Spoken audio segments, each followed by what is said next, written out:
Hello, my name is Dr. Marcia Braden. Today I'll be talking about educational strategies for those with Fragile X syndrome.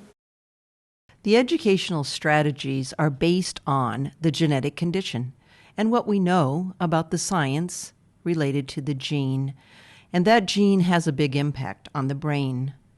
Fragile X protein plays a role in pre- and postnatal development of the brain. It's important for learning and cognition, and it regulates other genes and proteins. So if the individual with Fragile X is not producing protein, then there are abnormal neurons in the development of the synapse and communication. The lack of FMRP results in an overabundance of improper and overactive neuronal connections. You can see in this slide that there are a number of areas that are impacted by this lack of protein, so that there are certain functions in those areas of the brain that impact learning. If we look at the lack of FMRP, it results in long dendritic spines, and that increased spine density makes the neurotransmitters really high and activated. So that when you see this slide, you're going to see the top slide is one of a person with Fragile X syndrome, and the bottom is of a natural, typically developing individual. The upper part of the slide shows the difference, and you see that the pruning process has not occurred in the earlier version. That transmits exactly like this particular picture, because you're going to see that everything is disorganized. It lacks the pruning, it lacks the connections, and so they're going everywhere. If we know how to intervene and we know what strategies to use, then the impact looks more like this. And we can't rewire the brain as we have in this particular unit, but we can make accommodations for the poor wiring. One of the major neurobiological features that affects learning is the area of motor and motor planning and sequencing visual activities. This is global and affects gross and fine motor actions. It also affects the speech and language, because those with Fragile X are often very verbal and tend to use perseverative speech. That repetition is a way to process information or to signal their anxiety. For example, when you're concerned about a schedule, the person may repeat that over and over again and ask, and then, and then, and then, as a way to communicate his need to know the schedule. There are difficulties with physical transitions, and in my dissertation research, we looked at a number of individuals who had Fragile X syndrome and who had autism without Fragile X syndrome. And the results showed that those with Fragile X had a stronger reaction to a change in the environment or a change in routine than their peers that had autism spectrum. The imitation is also something that makes good sense in terms of their ability to imitate that social language. And those of you that have observed individuals with Fragile X or have children who have Fragile X know that they really can, in fact, imitate that interaction. They can imitate accents, but they react poorly to any direct conversation or questioning. Much of the social interest is indirect. So they like to observe from a distance, and it's interesting that when you give them an opportunity to play a game or to talk directly to people, they often tend not to want to turn. They want to just watch and not take a turn because that is too direct in terms of their process. Fragile X syndrome causes so many different functions and range of functions across different domains. It's really specific. It's an identifiable condition with a known genetic cause. And sometimes folks will ask, is it similar to autism spectrum disorder?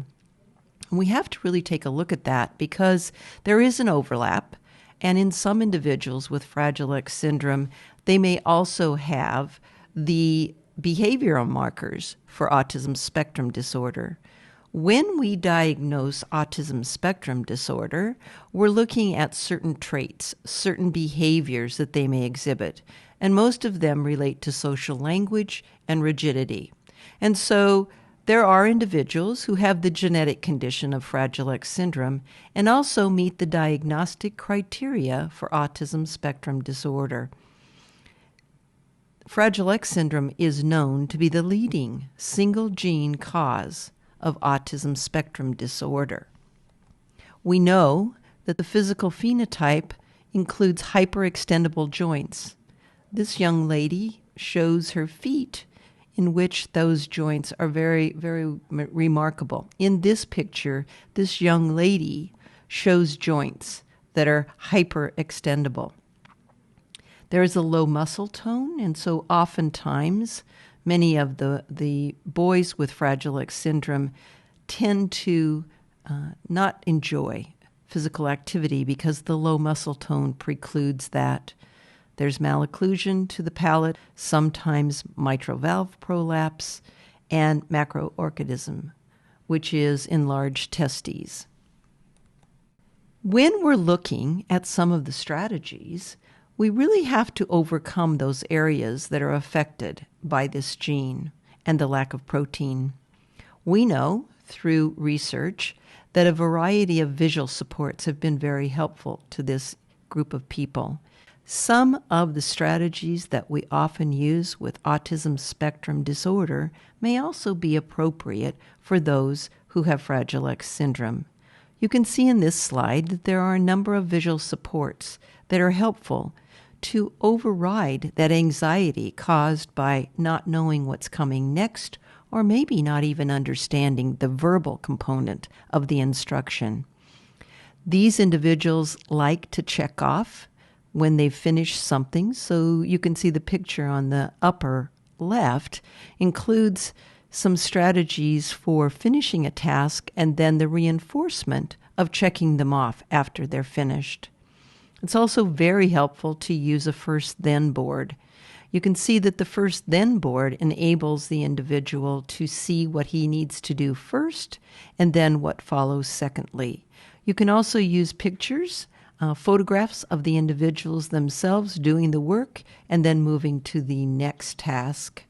We often recommend that parents use pictures to show what the routine is at nighttime or in the morning. It makes it much easier for the child or the adult with Fragile X to follow that routine and understand from the picture what happens first and then following. You can also use these pictures as a way of summoning their attention and letting them know that they need to follow this routine. When they finish one step of the routine, you can remove it because they have a Velcro backing and put it into a done task category and then go to the next one. We also like to provide visual schedules for the day, for the daily schedule for individuals at school. And we often allow the children or the adults with Fragile X to choose what their breaks may be.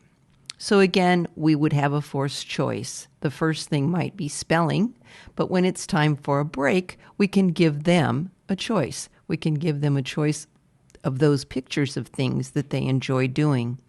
We can also change those pictures frequently because then they're able to know what really is high strength to them. One of the core deficits in Fragile X syndrome is intellectual functioning and hyperarousal with anxiety. This becomes very debilitating at times, and when they react to stimuli that is distressing, they become hyperaroused. Their hyperarousal causes them to be unable to gain access to any instructional design or information. Another key point is related to social interaction, that people with Fragile X tend to be aware of that human desire for interaction, But the social anxiety, again, that typifies this population really gets in the way of that.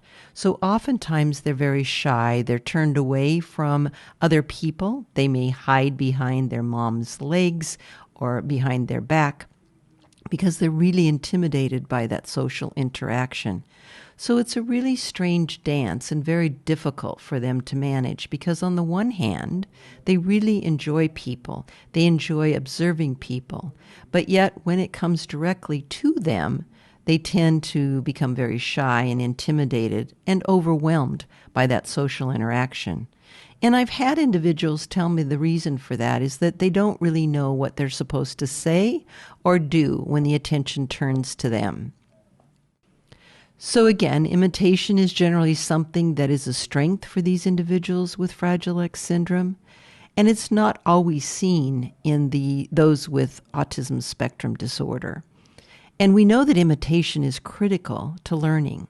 So again, if the individual does not show the ability to imitate, we oftentimes look at that individual with a red flag because we think that may set them apart from those other individuals who have Fragile X syndrome and may in fact help us diagnose a dual diagnosis of autism spectrum disorder and Fragile X disorder. So people with Fragile X are typified by a repetitive behavior and mostly manifested in a hand flapping gesture. And oftentimes they become very stiff in their bodies and they posture.